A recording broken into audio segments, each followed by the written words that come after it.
В Якутске детям показали фильм о Зое Космодемьянской. Музей имени Ярославского присоединился к всероссийской акции «Зоя – герой».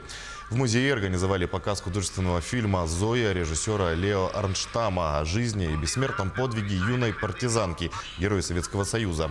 Осенью 41-го Зоя Космодемьянская отправилась с партизанами за линию фронта. Им было поручено уничтожить любые укрытия немцев.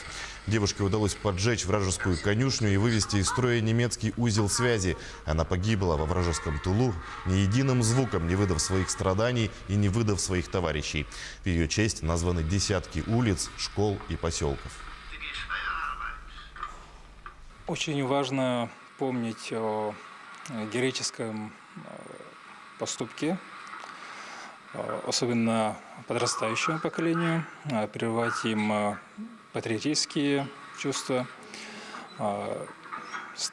Более старшие люди, конечно, об этом знают, но более молодому поколению необходимо об этом более подробно рассказывать.